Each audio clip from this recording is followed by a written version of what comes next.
జిల్లాలో కడప కేంద్రంగా పెద్ద ఎత్తున జరుగుతున్నటువంటి సభకి ఈరోజు రాష్ట్రం అంతా కూడా ప్రతి నియోజకవర్గం నుంచి కూడా పెద్ద ఎత్తున తెలుగు తమ్ముళ్ళు తెలుగు అన్నలు కూడా వచ్చి పెద్ద ఎత్తున సక్సెస్ చేయబోతున్నారు. మరి అలాగే ఈరోజు ఆత్మకూరు నియోజకవర్గంలో ఇక్కడ ఉన్నటువంటి నాయకుల్ని ప్రధానికాన్ని కలిసి ఈ సభను విజయవంతం చేయాలని మీ అందరూ కూడా ఇక్కడికి వచ్చి రావడం జరిగింది. కానీ మాకన్నా ఉత్సాహంగా ఇక్కడ ఉన్నటువంటి అన్నలు తమ్ములు అందరూ కూడా సభకి ఎప్పుడు రావాలని కుతూహలాడుతూ మా అందరికీ కూడా పలకరించి చేయడం జరుగుతుంది. వీళ్ళందరూ కూడా పెద్ద ఎత్తున సభకి రావడం, రేపు 27, 28న డెలిగేట్స్ మీటింగ్స్కి నాయకులు ముఖ్యంగా హాజరు కాబోతున్నారు. అలాగే 29 ఉన్నటువంటి బహిరంగ సభకి ఈ నియోజకవర్గం నుంచి సుమారు 10,000 పైచలుకులు వస్తున్నారని వీళ్ళందరూ కూడా మాకు తెలియజేయడం జరిగింది.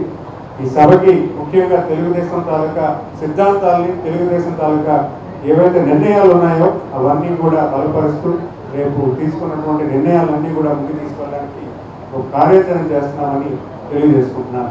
నిన్న జరిగినటువంటి ప్రెస్ మీట్లో బొత్స సత్యనారాయణ గారు ఏదో జూన్ 4వ తారీఖున ఏదో ప్రజా వంచన దినం అని ఏదో చెప్తా అన్నారు. దాన్ని పూర్తి స్థాయిలో మేము ఖండిస్తున్నాం. ప్రజలు ఈరోజు ఒక దుర్మార్గమైన పరిపాలనని తిప్పుకొట్టి 93% ఎమ్మెల్యేలు గెలిపించి కేవలం 11 మంది ఎమ్మెల్యేలకే వారికి అవకాశం కల్పించి పూర్తి స్థాయిలో వ్యతిరేకం చేసి ఈరోజు పరిపాలన తెలుగుదేశం కూటమి ప్రభుత్వానికి ఎవరు ఇచ్చిన రోజు, ఆ రోజు వాళ్ళు ఆ రకంగా చెప్పుకోవడం అంటే ఖచ్చితంగా హాస్యాస్పదం.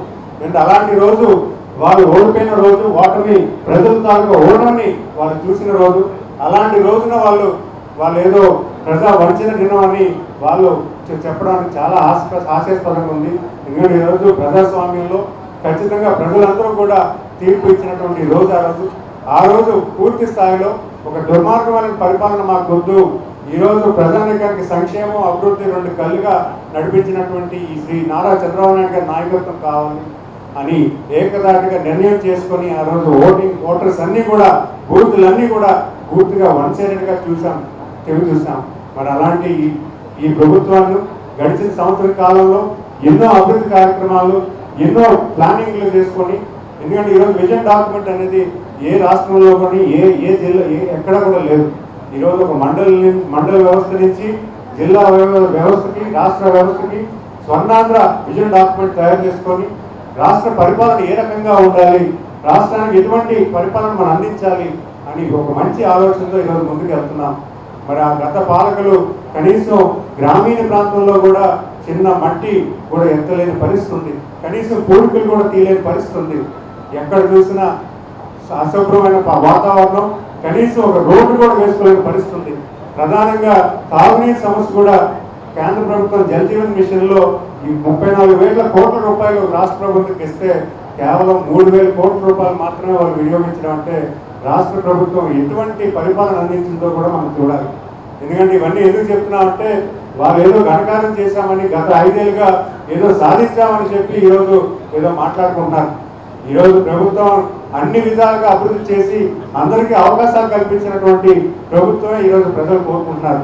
మరి అలాంటి ప్రభుత్వాన్ని ఈరోజు ప్రజలు భారీ స్థాయిలో ఈరోజు ఆమోదం తెలియజేసి రేపు జూన్ 12వ తారీఖున పెద్ద ఎత్తున కూడా సభ వేదిక తెలియజేసి గౌరవ ముఖ్యమంత్రి వాళ్ళు పెట్టి సభ గడిచిన సంవత్సరం కాలంలో ఎటువంటి అభివృద్ధి పనులు చేశామని కూడా అందరికీ కూడా తెలియజేయడానికి కూడా అందరికీ కూడా ఒక మంచి మెసేజ్ ఇచ్చారు. ఈరోజు సంక్షేమంలో ప్రతి పథకాన్ని కూడా అమలు చేసాం. పెన్షన్లో అవ్వచ్చు, లేకపోతే గ్యాస్ సిలిండర్లు అవ్వచ్చు, అలాగే ఈరోజు రైతన్నకి నిలబడేటువంటి ఆ పథకం కూడా రేపు అనౌన్స్ చేయడం జరిగింది. అమ్మఒడి అని, తల్లి వందనం అని కూడా పెట్టడం జరిగింది. ఇవన్నీ కూడా డేట్స్ అనౌన్స్ చేసి, అలాగే మత్స్యకార సేవలో కూడా మన గతంలో చూసి ఇవ్వడం జరిగింది. ఇవన్నీ కూడా పెద్ద ఎత్తున సంక్షేమ పథకాలతో పాటు అభివృద్ధి కూడా మనం రాష్ట్ర ప్రభుత్వం చూస్తుంది. ప్రతి ప్రోగ్రామ్ని కూడా సెంట్రల్ గవర్నమెంట్తో కలిపి ఈరోజు గ్రామీణ ప్రాంతం అన్నీ కూడా అభివృద్ధి చేస్తున్నాం. మనం చూసుకున్నాం ఎంఎన్ఆర్ తీసి వర్క్స్ అన్నీ కూడా చేస్తున్నాం. ఆర్ఎన్బి రోడ్లు బాగు చేసుకుంటున్నాం. నేషనల్ హైవేస్ కొత్తగా తెచ్చుకోగలుగుతున్నాం. ఈరోజు ఇండస్ట్రియల్ పార్క్స్ తెచ్చుకోగలుగుతున్నాం. ఎంఎస్ఎంఈ పార్కులు కూడా డెవలప్ చేసుకుంటున్నాం. ఇవన్నీ కూడా సంవత్సర వ్యవధిలో చేస్తున్నామంటే ఇవన్నీ కూడా రాష్ట్ర ప్రభుత్వం తాలూకా మంచి ఆలోచన, రాష్ట్రానికి అభివృద్ధి సంక్షేమం రెండు కలుగా నడిపించి ఒక డబుల్ ఇంజిన్ గా తీసుకువెళ్లే దశగా ఈరోజు ప్రభుత్వం నడుస్తుందని మీ అందరికీ కూడా మనం చేసుకుంటున్నాను. వాళ్ళు చెప్తున్నటువంటి విధానం ఏదైతే ఉందో అది వాళ్ళకే విడిచిపెట్టాలి. ఎందుకంటే అది హాస్యాస్పదం. ఎందుకంటే జూన్ 4 అనేది వాళ్ళు ఓటమి పొందిన రోజు. ఆ రోజున వాళ్ళు చెప్పడం అనేది చాలా హాస్యాస్పదంగా నేను భావిస్తున్నానని మీ ద్వారా ప్రజానికి అందరికీ కూడా తెలియజేసుకుంటున్నాను. నమస్కారం.